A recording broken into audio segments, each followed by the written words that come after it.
అమెరికాలో జరిగినటువంటి New York mayor ఎన్నికల్లో అయితే మాత్రం జోహ్రాన్ మామ్దాని 34 సంవత్సరాలు ఆయన విజయం సాధించారు. ఈ నేపథ్యంలో భారత సంతతికి చెందినటువంటి జోహ్రాన్ మామ్దాని ఈ విజయం సాధించడం పట్ల అక్కడ భారతీయులతో పాటు ముఖ్యంగా అక్కడ ప్రవాస భారతీయులు కూడా సంతోషం వ్యక్తం చేస్తున్నారు.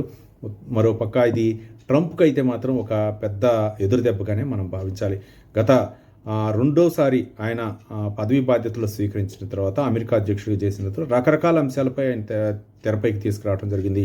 ఓ పక్క H1B వీసా అని చెప్పేసి, మరో పక్క ఏమో సుంకాల పేరుతోటి ఇటు అమెరికా, చైనా, మిగిలినటువంటి రష్యా ఇట్లాంటి దేశాలపై కూడా ఆయన సుంకాలు విధించడం ఇవన్నీ కూడా చూసాం. రష్యా నుంచి చమురు కొంటున్నారు అని చెప్పేసి భారత్పై సుంకాలు విధించడం ఇవన్నీ కూడా చేయటం జరిగింది.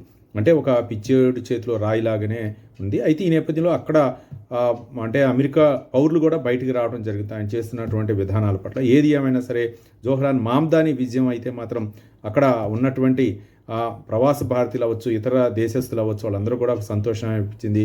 ఒక మేయర్ ఎన్నిక అవ్వటం అంటే అతి పిన్న వయసులో భారత సంతతికి చెందినటువంటి ఒక ముస్లిం వ్యక్తి అనమాట ఈయన జోహ్రాన్ మామ్దాని. అయితే అతి పిన్న వయసులోనే ఆయన మేయర్ ఎన్నిక అవ్వడం కూడా అక్కడ సంతోషాన్ని కలిగిస్తుంది. మరోపక్క ఈ ఎన్నికను దృష్టిలో ఉంచుకొని మరి ట్రంప్ ఎలాంటి నిర్ణయాలు తీసుకుంటూ మరి ఆయన ప్రవర్తనలో మార్పు వస్తుందా రాదనేది మనం వేచి చూద్దాం. అలాగే ఈయన జోహ్రాన్ మామ్దాని బాటలోనే మిగిలినటువంటి యువ నాయకులు కూడా రావచ్చు. రానున్నటువంటి అధ్యక్ష ఎన్నికల్లో కూడా జోహ్రాన్ మామ్దాని పోటీ చేసే అవకాశం ఉంది.